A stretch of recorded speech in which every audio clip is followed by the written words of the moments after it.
and tan, some gray tones on the top. So out in the woods today, came across the specimen of turkey tail, also known as Trametes versicolor. Man, look at that. Pristine white underside, velvety brown and tan, some gray tones on the top. Very cool. But hey, more than the looks, these things are highly nutritious in a northern climate when you can't get good fruits and vegetables. I want to break this down with you guys. An important class of compounds that are found in these mushrooms are polyphenols. See if I can spell this right. Here we go. Almost spelled it wrong. Did you see that? There we go. Polyphenols. We got 4 classes of polyphenols I want to cover with you guys. Very important that we consume polyphenols in our diets because of what they do for us metabolically and how they boost our immune system, help regulate hormones, nervous system, you name it. They're used throughout our bodies to help us. But why do fungi produce these compounds? Well, let's talk about some of them first. One of the first ones I want to cover are flavonoids.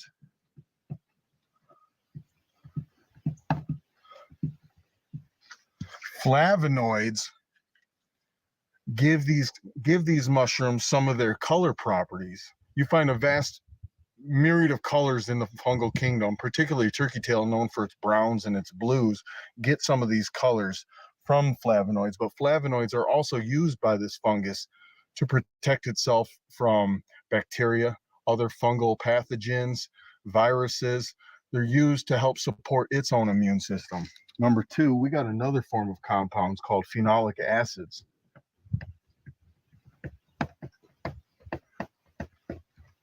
Can you see that okay with the sun?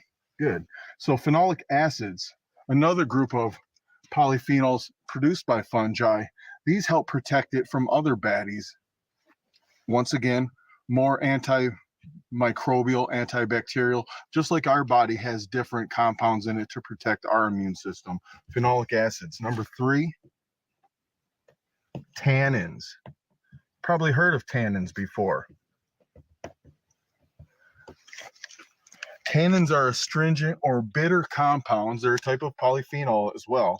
But these compounds give things a bitter flavor, but they're used as a deterrent by fungi as well as other plants to prevent animals and insects from eating them because of the bad taste. But they also benefit us when we consume tannins. They give us protection from invaders in our bodies too. Number 4, and lastly, you want to cover lignin.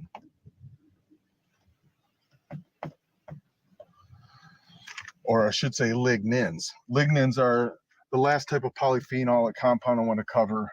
Lignins give mushrooms and fungi, they help with the structural integrity, helping produce cell walls in the bodies of the fungus. They help us too, because we found that lignins actually have anti-proliferative, if I can say that word, effects on tumor growth. They help prevent tumors from growing and spreading. Hey, I'm only covering a little bit of this to give you guys an idea that you don't have to live down south consuming citrus fruits to get some of these beautiful compounds that help boost your immune system and your hormone regulation and other factors in our bodies. Indigenous people that live in northern climates, even in the middle of winter, can find some of these health benefiting polyphenols by consuming something like turkey tail tea. So get you some turkey tail, and until next time, subscribe for more. Like this video if you want to see more of this crazy type of content out in the woods here with me, and share with your friends. Hey, appreciate you guys. Peace.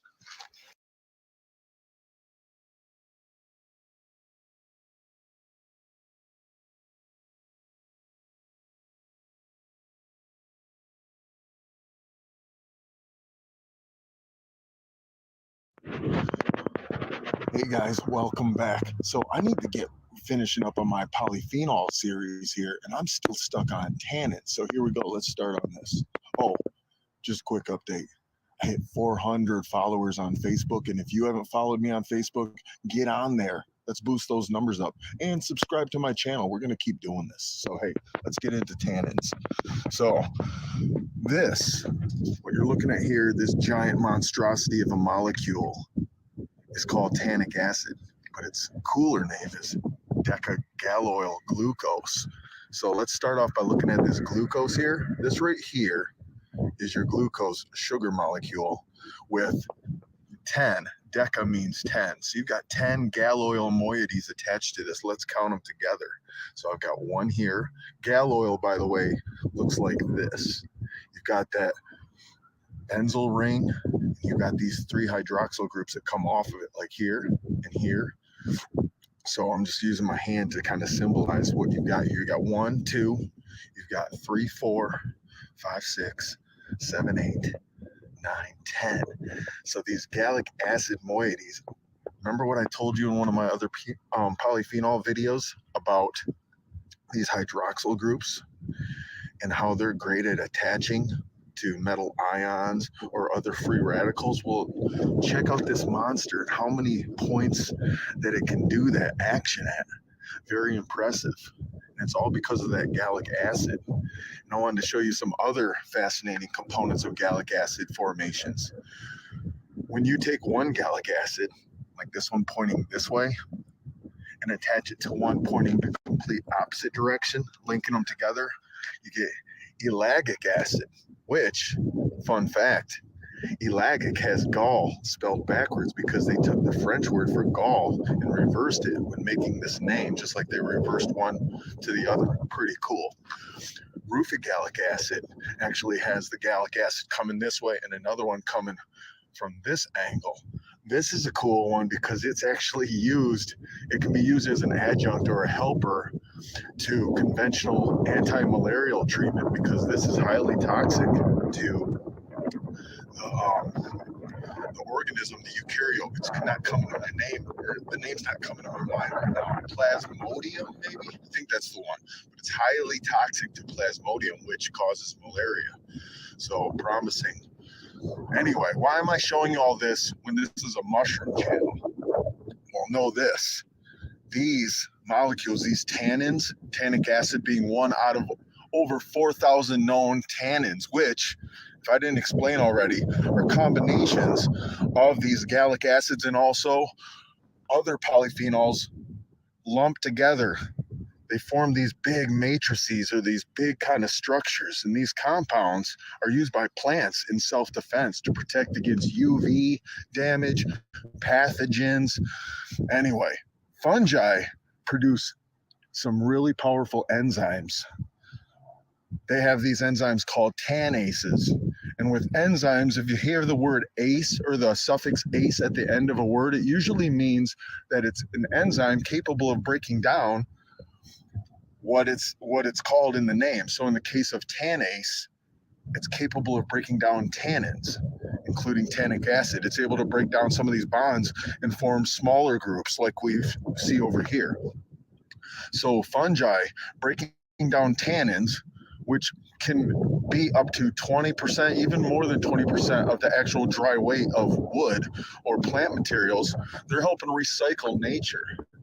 But also it's been discovered that certain species of white and brown rot fungi can actually produce tannins themselves. They don't just get them from nature, but they can actually manufacture them, manufacture these tannins for their own purposes, because tannins are good for fungi when it comes to preventing pathogens and also UV damage as well. So I just wanted to share this fun fact. These are all considered polyphenols. Once again, that phenol compound starts with a benzene ring like you have here coming off of, or coming with a hydroxyl group coming off of it. So you can actually see the phenol molecule right there throughout. So these are truly polyphenols. Mushrooms, fungi produce polyphenols. They also take polyphenols in their diets. Polyphenols have a lot of promise when it comes to industry and when it comes to medicine. Oh, and I forgot to mention, this one's personal. This is for my brother from another mother, Will, who is a taxidermist. I don't think he knows this, but he can actually make an anti-malarial medicine in his taxidermy shop by taking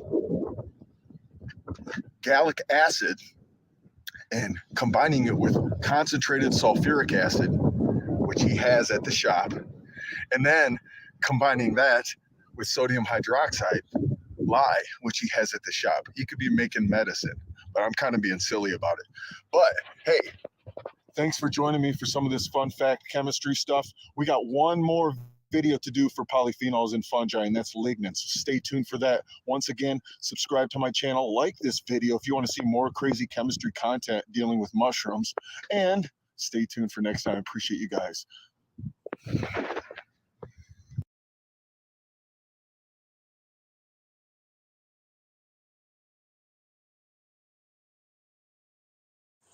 Guys, you clicked on the video because of that thumbnail and you want to know what the heck does Marty McFly have to do with the fungus that they've discovered in the bottom of the ocean?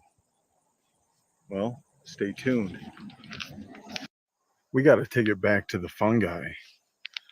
So today's fungus of choice is Malassezia. Say it with me, Malassezia.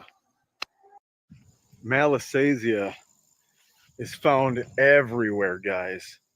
They find it all. It's on our bodies. It's found in other animals. They found it in soil. They found it in the depths of the ocean. This fungus is a yeast, if we want to be proper about it. And I even drew a little diagram to kind of give you guys a perspective of how big, rather how little this is. Right here we have a little zoomed in shot of Malassezia furfur. And like I always say, it's Malassezia furfur. But this thing, these little buds will say, and right next to it I also have the hypha. But we're within a little square that's 20 micrometers tall, 20 micrometers wide. What's a micrometer? That's 1,000th of a millimeter. And to give you guys a better perspective, we could compare one of my beard hairs here is roughly 50 micrometers wide. So this bracket here would be one beard hair wide. And one of these yeast cells, as you can see, are only going to be like 2 to 4 micrometers across. Crazy. So when we say it's part of our microbiome, that's to say that it lives on us, healthy, sick, or otherwise. It's a part of us from the day we're born. We're introduced to it even from our mother's milk. Dermatologists know this particular fungus as the culprit behind dandruff and seborrheic dermatitis.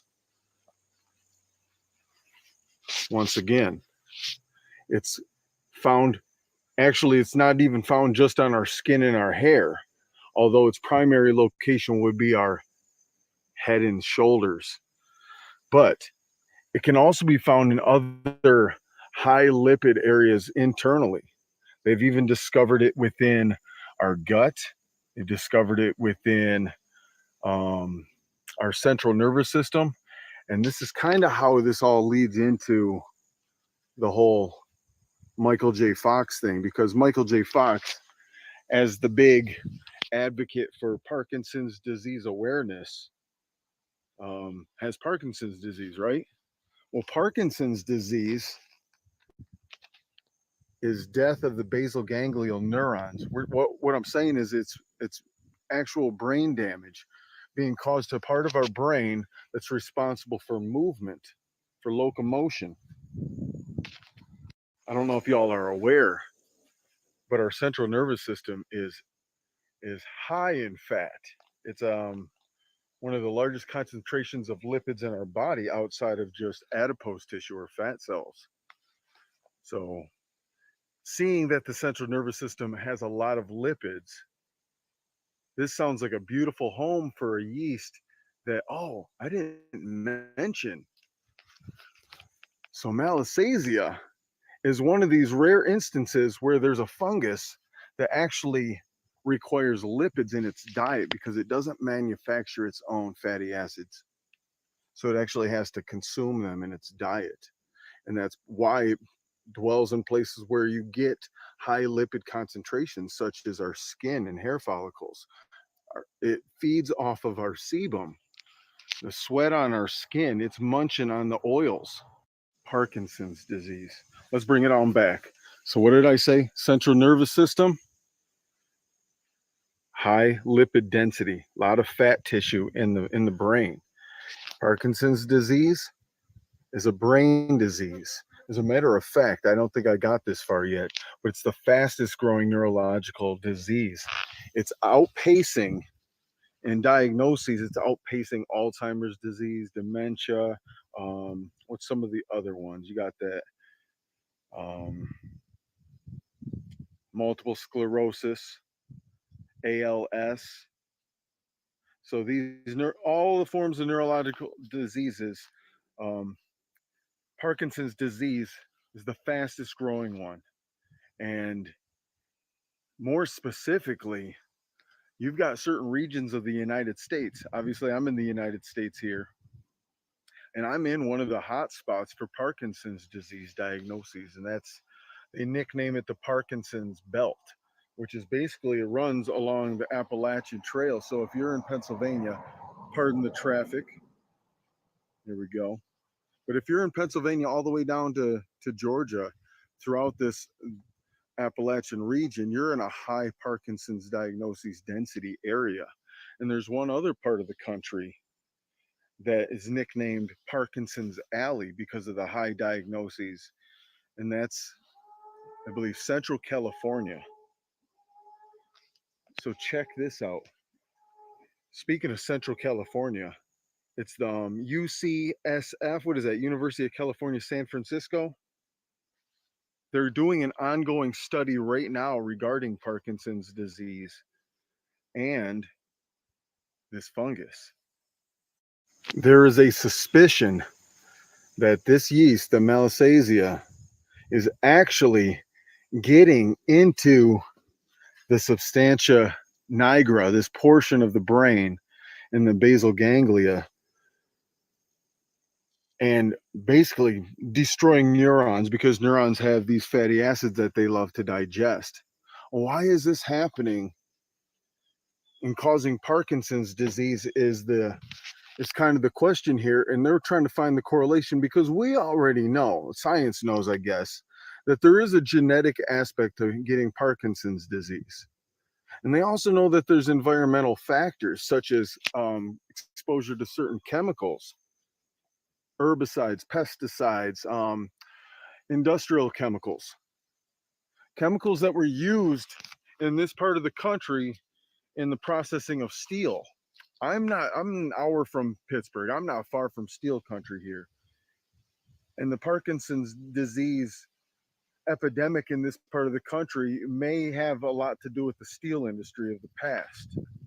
So we're well aware of our genetic and our environmental factors, but could there possibly be a tie between Malassezia and Parkinson's disease? Would you believe that in the autopsies of the brains of folks with Parkinson's disease, they are finding the Malassezia inside the tissue? I mean, we're talking hyphae running intercellularly or intracellularly, right between the cells. These hyphae are so tiny that they're not picking up, they're not seeing these on MRIs and scans of the brain. They're not finding them until they actually go in and look at the tissue under a microscope. And the thing is, when they take a tissue sample, if they were to take a biopsy of somebody's living tissue and culture it on a dish, they are probably not going to discover it. Because once again, this takes us back to the fact that these things like fats, and most culture plates are not going to have fat as a food source. And that's why it's been so complicated, very difficult for them to find a correlation between the Malassezia fungus, the yeast, and Parkinson's disease. Man, I should have got out of the sun a while ago. You guys were staring at me, squinting at you. But lastly, I just want to bring this together and add to this that folks who've been diagnosed with seborrheic dermatitis, they're finding a huge increase, multiple fold diagnoses of Parkinson's disease in folks that have been pre-diagnosed in their past, in their lifetime, with this dermatitis. So what do you think of that? Hey, I'm going to wrap this up real quick. I wanted to start this. We're going to make this into 2 videos, because next week I want to show you that there are fungi out there, maybe even out in these woods, that may have an answer for this. So stay tuned. Thank you for watching. And if you're here live for the Monday night premiere, you know to stay afterwards. We're going to chat live. I'll hopefully answer some questions that I may not have mentioned. I really didn't deep dive into what Parkinson's disease is as a disease. I'd love to share that in the after chat if you want. We can talk any topic. We can go into other fungi. It doesn't even necessarily have to be about tonight. I get future video ideas from the after party. So stay after with me if you're here for the live premiere. And tune in next week as we do explore the good side of fungi tied in with Parkinson's disease. And until next time, peace.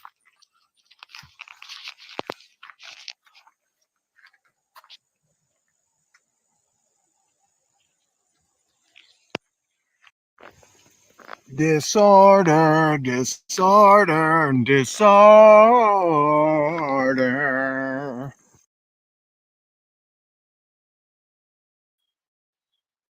Oh my goodness. I can't believe anybody stayed for this. Hey guys. Shoot, I'm out here in the middle of nowhere, PA.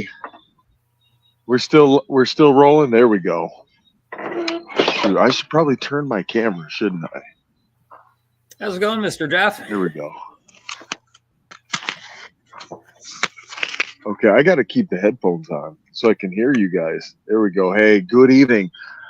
First of all, for those that are watching live and anybody that watches this live after it's uploaded, I got to give a big shout out and thank you to the guy that's let me see if I'm pointing the right way. Did I point the right way?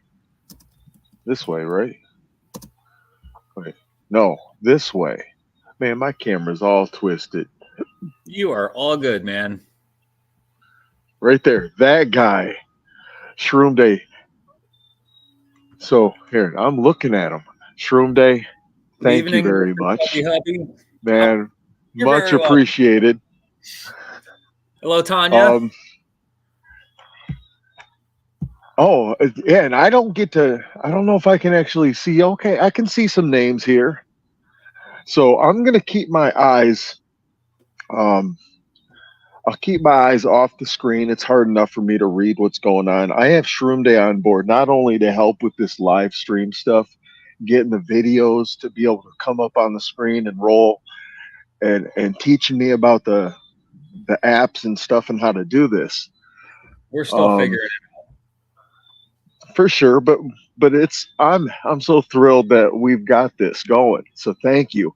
But also, I'm going to allow Shroom Day, whether he wants to stay on the screen or not is up to him. Or if you want me to go full screen, I can do that. I can put you here. I think we talked about it. So let me go ahead because I don't want to be rude. We already mentioned about doing something like this.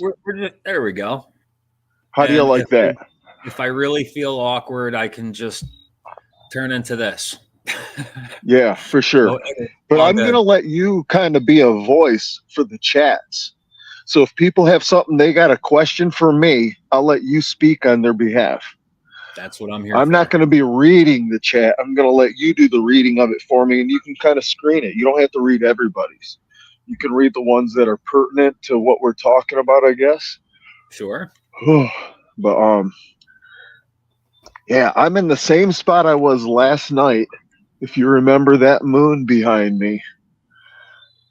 Oh, that's awesome. We were listening to owls. Shoot. But do we have any questions about tonight's video? We were talking about a fungus.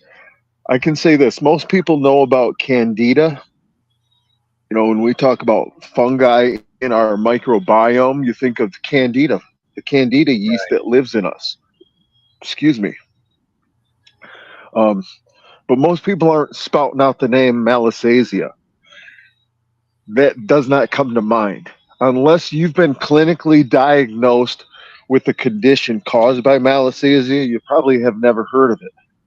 Or you're me and you read like biochemistry um, articles on the internet. Then you stumble upon this stuff.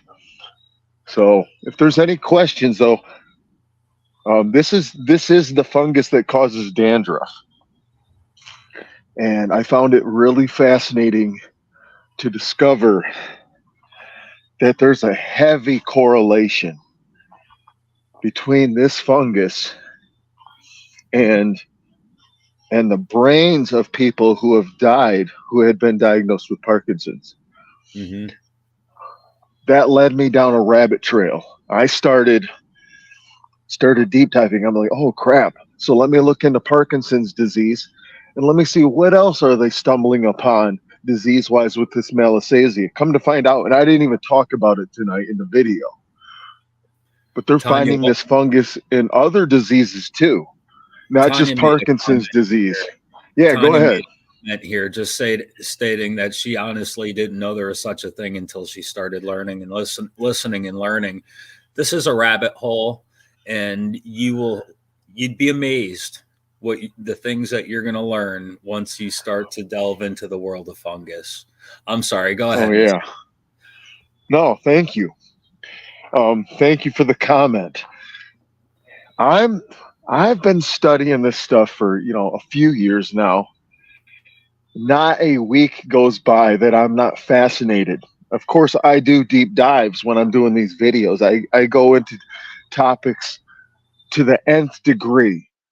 I take it sometimes beyond where people are even bothering thinking about. But in doing so, I'm always finding new things that just blow my mind. And a lot of it is how these fungi tie into us, right? It's either health related or ecology or maybe some technology that involves a fungus. I remember doing a video that I did the video over a year ago about a drug that was being tested over in Europe that they named after Keanu Reeves. They called them Keanu-mycins. And that video is in my Fungi Facts playlist. But who's thinking about this stuff? You got to deep dive on the internet to find some of these things, because this is not making headline news. And stuff like this whole tie, this correlation between malassezia and Parkinson's disease, I've not heard anybody talk about this. I didn't discover this by watching another YouTube video. I might be the first YouTube video talking about it, as far as I know. Yeah. This was an article I read that was a study being done. And there's an ongoing study. The study I mentioned in the video was only one of many that I read. But the one being done at San Francisco is running from 2023 to 2028. They've already taken participants and they're asking for more. These are people, though, that have to have a diagnosis of Parkinson's disease to qualify. Imagine if something as simple as an antifungal medication like fluconazole or one of the other azole antifungals cure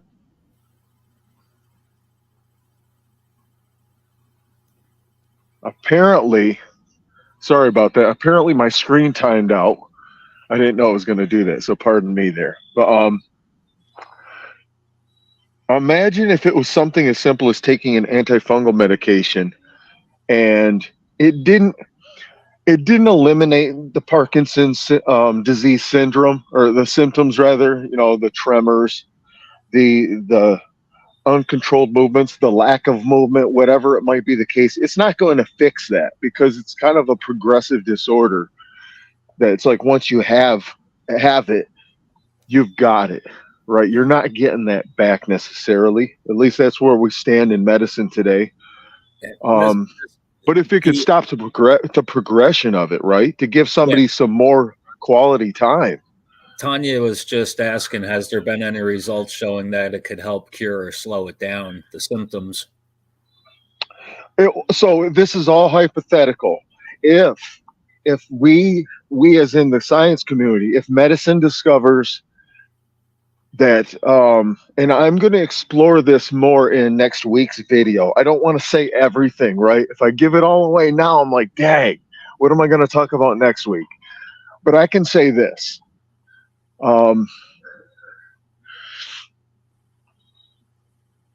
Shoot, what was it? How was I going to say this?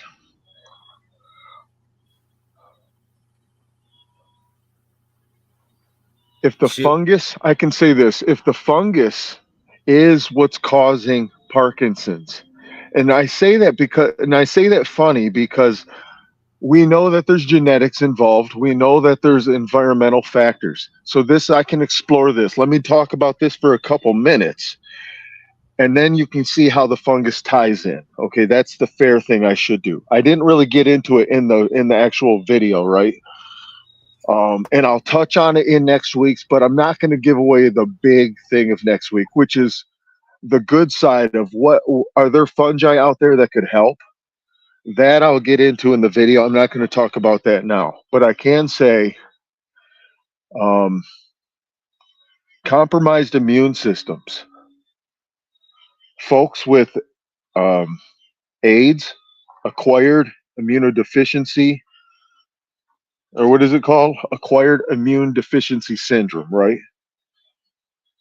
You have basically two immune systems, right? You have an immune system that you're born with, I guess, and then you have one that you acquire through exposure.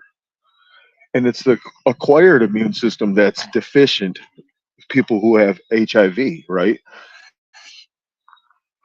It makes it so certain cells in the immune system that are able to recognize baddies in your system, it compromises them so they can't do their job. If it's infecting those cells and killing them, now you don't have the cells whose job it is to identify the problem and eliminate them. That's the cell that's getting infected by the viruses. Well, that's why AIDS is so harmful and deadly. Deadly. It's not deadly. I take that back. AIDS is not deadly. AIDS leaves you so immunocompromised that minor things become deadly things. So kind of imagine a fungus that lives on your body. It lives on your skin. It's the number one fungus on human skin. You have bacteria on your skin we know of, right? Like what do we got on our skin? Staph. Trying to think of some of the common bugs, bacteria that live on your skin. Staph lives on your skin, right? And it's not a bad thing. It becomes bad if you have a bad immune system and you get these inside your body, but your skin is protecting you. But you also have yeast, these microorganisms that are feeding off of your sebum and your hair follicles, and they're on me right now. They're on my arm. Well, I was just about to say, aren't a lot of these bacteria beneficial also? Yeah, they're just doing their job, and in a sense, kind of, I view them as just part of the whole body system that we are. Our microbiota, not animals proper, but the critters that live on us. Whoops, I'm not trying to zoom in. Did I goof? There we go. All these little things, they have a role where they regulate each other. Some of the yeast are controlling bacterial populations, and some of the bacteria are holding back viruses and this and that. And they kind of all, plus our own immune system, keeping everything in check. It's when something gets out of whack that something gets out of control. And what's happening is when your immune system compromised, I used HIV as the example. A virus that causes you to not have a function where these killer, is it the killer T cells or something, I believe, go in, and they are part of the process of your acquired immune system that detects foreign things, these bad things, and then your body forms antibodies. So it recognizes and has now these signaling molecules or proteins, peptides that can be used to flag and tell your immune system go in and attack. attack. What do we attack? Well, they got this. They got a protein that looks like this. Go after those ones. Okay, and they do. If those cells aren't able to be doing their job, you kind of mess up the whole process. If the process can't do its job, now something as simple as one of these skin yeast, Malassezia, lives on your scalp, lives on your, as I joked, head and shoulders. If that somehow enters your body, or it very well may already be in even a healthy person's body, it might be living intracellularly between some cells and certain tissues, just doing its thing, but not getting out of control because it can't, because the immune system's doing its job too. But with the compromised immune system, now they can have a feast, a heyday. They can go to town on lipid rich tissue such as brain tissue. Could that be why the brain tissue of people with not just Parkinson's disease, but other neurodegenerative diseases where you see tissue, you see the brain's actually shrunk? What if that's a result of fungus actually digesting some of these compounds or some of these lipids in the brains, making them atrophy or shrink down? No, I don't know if this is. I'm just kind of making this up in a sense, but I don't all know the if things this that I was reading fits these things. I'm sorry, go ahead. I don't know if this is going to be something you delve into next week, but is it possible that there's even another type of fungus out there that could help destroy the Malassezia? Well, so that's next week. Next week, I'm going to be talking about the medicinal mushrooms that deal with that, and I don't want to mention which ones. I mean, I'm trying to be all teasing about it. I could sit here and talk about it right now, but then I'm like crap. I need to make a video. Yeah. I want to actually have a video talking about it. So we will save that for content for next Monday. But I am excited to share that it's like I know this is me hypothesizing. I'm connecting dots that haven't been connected clinically, if that makes sense, right? I'm kind of jumping the gun, and the research still has to be done. If they want to be science about it, then there's still work to be done to determine, is this really the culprit? And if it's the culprit, is this treatment going to be effective? And if it is, to what extent? And how can we integrate that into Parkinson's disease therapy for folks? I'm just me, right? I'm just a mushroom enthusiast. But I get to reading about this stuff, and it's like, holy smokes. Thank God it's not actually just me. The University of California, San Francisco, doing their research, playing around with this. They might be onto something. But it might even extend further because there's other diseases that are a result of a compromised immune system, or an immune system that actually might be attacking an autoimmune disorder, where when you have that happening, you can still get off balance on some of these things like yeasts. I'm imagining things like psoriasis or Crohn's disease. They've shown links to Malassezia with people with Crohn's disease. Malassezia, mind you, I just want to remind y'all, that was the dandruff critter. It's on our head and shoulders. And if that thing can be found in other tissue in our body, and they found it in other tissue, they're usually finding it. They're not finding it in healthy people because they're not digging into healthy people's tissues, right? It usually is like when you find somebody that has a pathology, now they go exploring, and oh, what's this doing here? Why is this yeast in somebody's large intestine? A yeast that we know of as occupying somebody's scalp, their forehead. You find it prevalent on your forehead because we sweat a lot from our foreheads, right? That's a hot spot for it.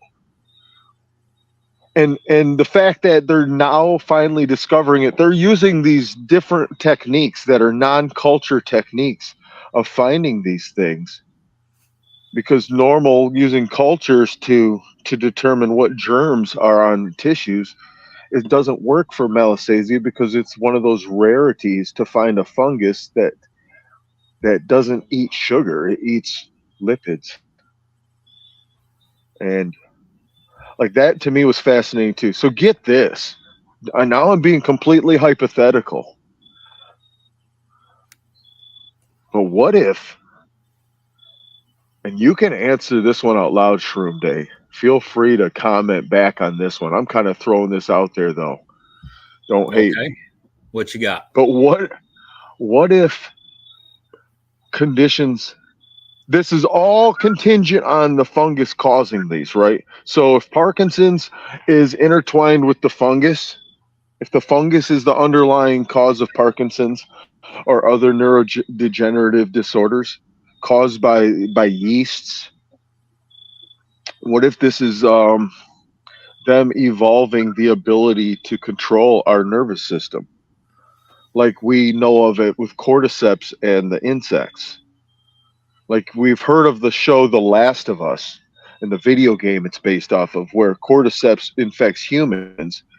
No, what if the fungi that's infecting humans has been part of our microbiome this whole time as we've been humans, and they're now they're playing around with different gene expressions that's causing them to be able to do different things, including mess with our motor control. This is like preliminary evolutionary steps toward them being able to operate us and be in full control of our locomotion. Interesting. I mean, that's sci-fi, right? That's Sure. me being silly. But that's the stuff that fascinates me when I read some of these articles, these PubMed and PubChem articles, is I think, wait a minute. They're making TV shows and video games about mind control fungi when we've got fungi that already occupy our central nervous system and are affecting locomotion. They're actually affecting it negatively, primarily through mechanical damage by destroying cells, right? So it's not like a joystick operation. They're not like operating us. They're just going in there and actually just doing harm, just doing damage as they feed. Right. So I'm not saying this is a thing. It's totally fiction. But I'm just saying, if they can occupy the space and start to learn the territory, and the next, who knows where this stuff can go. The fact is that they're intercellularly woven between neurons in the brain, a fungus. And that's not even the only thing. We've known for years now, if not decades, that we have a microbiome that lives not just in our guts and on our skin, but actually occupies multiple organs in our systems here. And what they're doing there is stuff that we're still discovering. We don't know. We don't have a clue. So me entertaining this whole sci-fi idea of Malassezia taking over our brains, as fictional as it is, as far-fetched as it sounds, is just as good of a guess of anything, because we don't know shiitake about what's really happening with the populations in our body. We think we do, but I don't really think we have a clue. Hey, I'm kind of just musing and entertaining. It's me and Shroom Day, and I don't know if we have anybody else. There's a Tanya here. I don't think I said hello formally. Maybe I did. But yeah, I'm being kind of silly and being speculative, just chatting. Is there anything else you guys want to throw at me? I Well, know I Mr. shot you down talking about the medicinal things coming up, but Mr. that's because Chubby I got to Hubby wait till next week. was being cute in Go the ahead. chat. Mr. Jeff is always sporing and never boring. Thank you, Mr. Chubby Hubby, for joining tonight.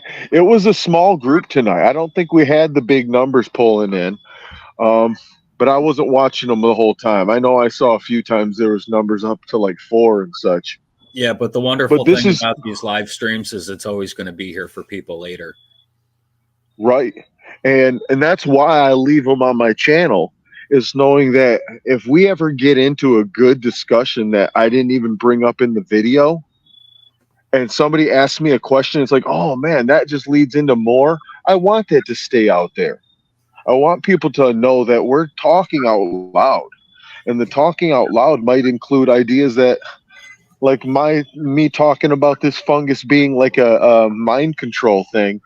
I'm allowed to be silly about this, and I hope my guests that come on the channel know that we can talk. There's no stupid questions. This is a chance to be a little bit. Do you remember Coast to Coast AM? Conspiracy nighttime, like listening in on that stuff. If you worked a No, midnight job, you probably know what I'm talking about. But it was AM radio, Coast to Coast AM. Does that ring a bell? not to me. No. How about the name Art Bell? Art Belt He was does like sound one of the familiar. hosts from way back. I think he passed away. Anybody in the chat know what I'm talking about? Mr. Chubby Hubby says he knows who you're talking about, and Tanya says she wants to know more. She Okay, wants, well, I think Coast she to wants to Coast, keep the whole mushroom thing going. But no doubt, no doubt. Well, Coast to Coast AM was like a radio program that came on in the middle of the night, like at midnight or something, and it was like a couple hours long. And the host of the show would have guests on from all walks of life, different topics. He might have on an ex-military talking about UFOs one night, and another week he might have Bigfoot site discussion. And a lot of times he gets some crazies on there. One episode he might have a guy saying that he was a time traveler from 2346. Stupid stuff. I think having a live chat can take me and take us all into that space where we welcome the weird. We welcome the spontaneous of like the old time where you could call into a radio show and just talk live, and you don't know what you're gonna get. So that's why I like doing the lives. It's and why I like not throwing them away, but keeping them uploaded on my channel forever. So if something goes down and we get some crazy discussions going, we have that. I'm That's all I was getting at. yep, Sorry, I don't know why I got sidetracked on Coast to Coast AM, but if you don't know what I'm talking about, I think they have a YouTube channel. You can actually listen to some of the old radio broadcasts from like the 70s and 80s and 90s, I think. But hey, I digress. that's awesome. Speaking of YouTube channels, I know it's just us, but once again, people watch this after the fact. If they make it this far in this, they need to know that Shroom Day has his own YouTube channel, guys. So please go visit. And if y'all want to put him in the link, I'm trying to get myself on camera and I feel like I'm pointing the thing all goofy. I There we go. appreciate it. Thank you. But if you want to put Shroom Day's link in the comments, go for it. I want folks to know that he's got a cool channel. It's up and coming, where he is being himself, exploring the world of silversmithing, metallurgy, and metal detecting and coins. So if you dig that kind of stuff, go check out Shroom Day's channel. But he's called Shroom Day for a reason. He loves mushrooms too, guys. So you're gonna see him on my channel periodically too, as long as we're kicking it together. He is not even local. I finally met up with him at Myco Fest, but he's up in. Can I say what state you're from? Or you Yeah, want to? I tell you what. Do you want to share a little bit? If you want to say anything about yourself, go for it. I'll shut up for a minute. I'm pretty shy and I keep to myself a lot. I don't know, man. My channel's pretty much about my own list of ADHD hobbies. That's it. I Fair enjoy enough. metal detecting and searching for treasure and making my own stuff out of it. It's all about life. That's all. Yes, sir. Hey, well, I appreciate meeting you, hanging out with you. I'm actually in one of his videos on his channel. So now y'all who are watching need to go on his channel and find the video that has me in it at Myco Fest.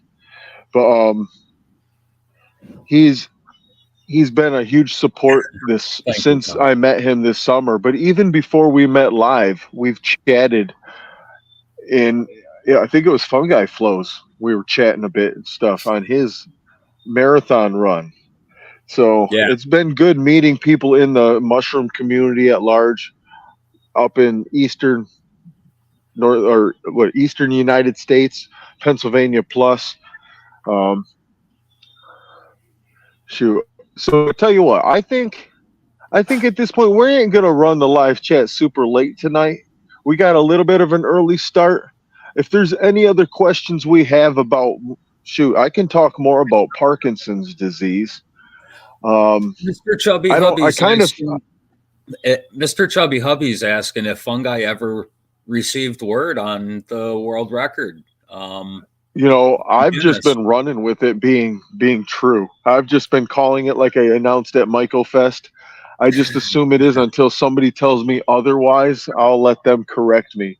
But I he's think. the world record holder because we witnessed it, right? We know Oh, better. absolutely. When But I no, I asked, haven't heard. last time I asked Fungi, when I saw him at Michael Fest, he was still waiting on word, and he said it can take something like 6 months or something to receive Yeah, word I knew from it Guinness. could take a few months.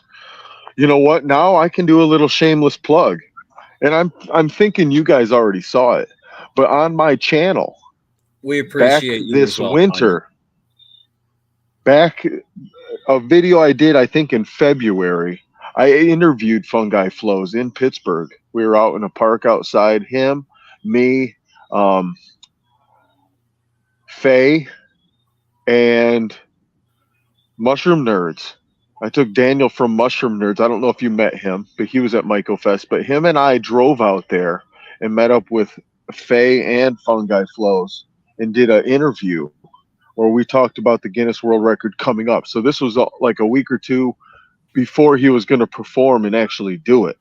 Okay. So I got a cool interview video with him on my channel. And so anybody that watches this live and makes it to this point, go check that video out too. Shameless plug. Anything else, man?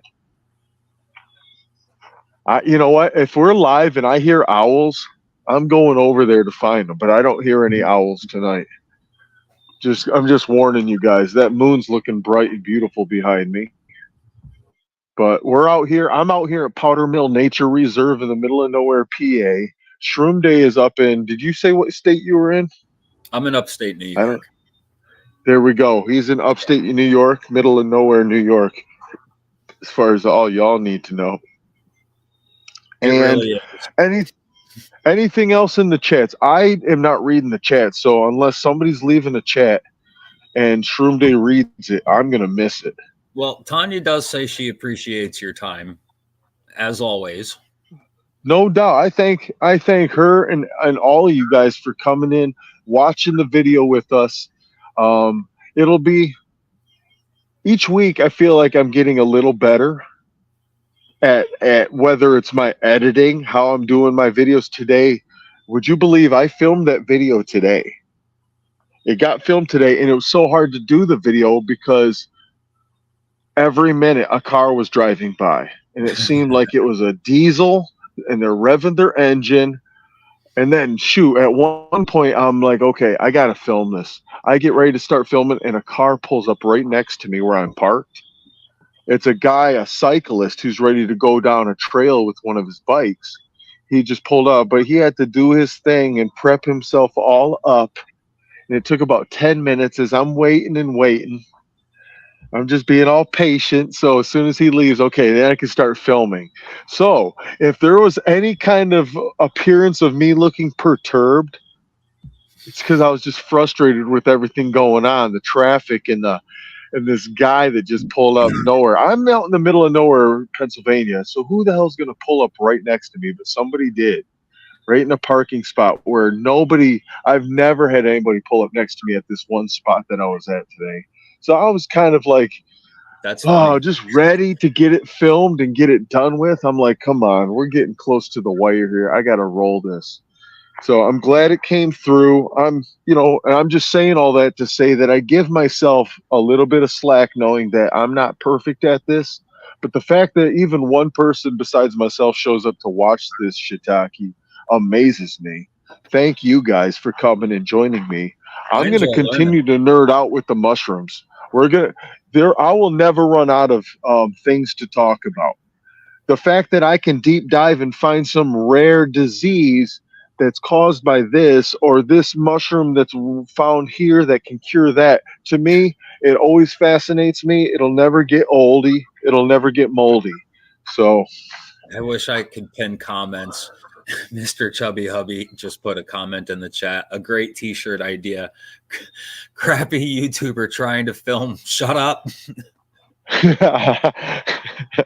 Hey, have you guys been there? I can't be the only one. I have I'm literally.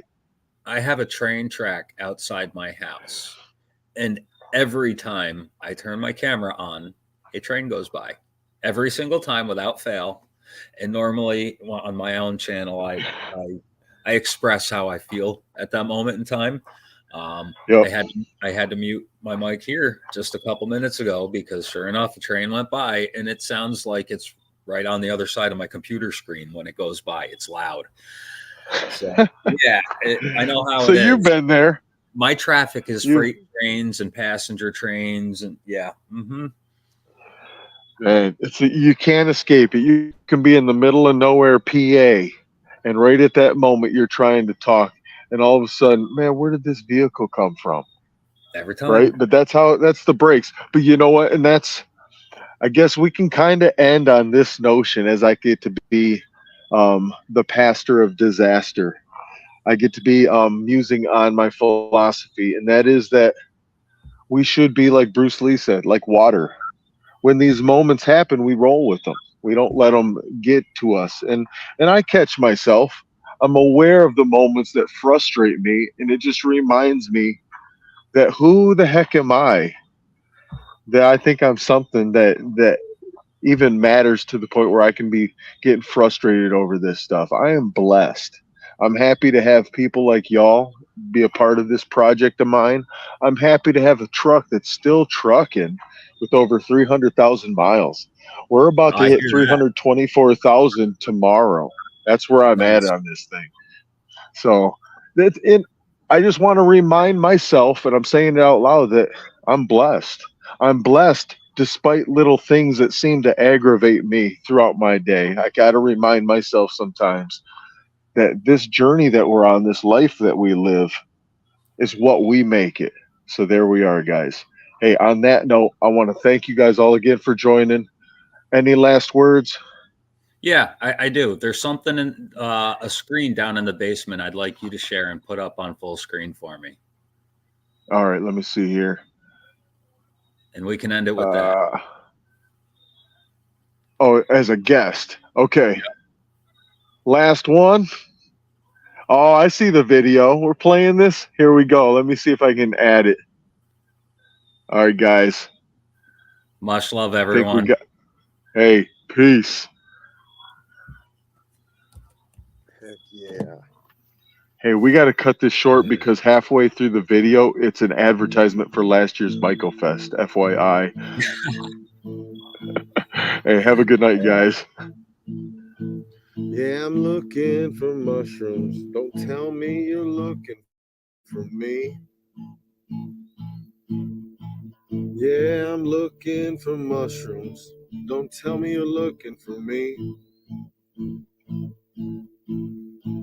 But if you're looking for fungi, you'll find one under these trees. Yeah, I come up to these woods here, see if there are any mushrooms left. Yeah, when I come up to these woods here, try to be by myself. But you know, when I come up to these woods here, I always hear my name. Oh, Mr. Jeff. Yeah, I'm looking for mushrooms. Don't tell me you're looking for me. Yeah, I'm looking for mushrooms. Don't tell me you're looking for me.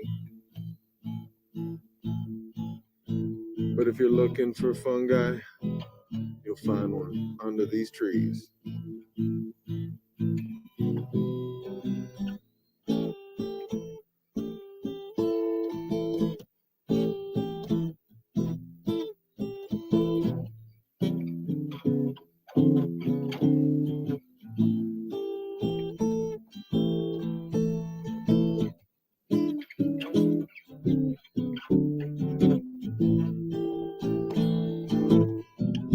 Yeah, I'm looking for mushrooms.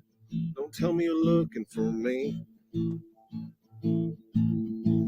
Yeah, I'm looking for mushrooms. Don't tell me you're looking for me. But if you're looking for a fungi, you'll find one under these trees.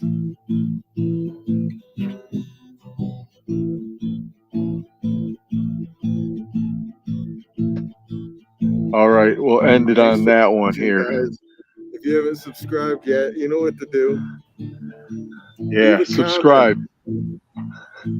Hey, we're just All right, having fun we out can- in the woods. We Just can come and end that join me. one. All you got to do Thank is you hit the all. end screen button. And as a matter of Much fact, love, Oh, everybody. all right. October Hey, much 28th love. coming up Peace. quick. There we I want to have a go. jam session.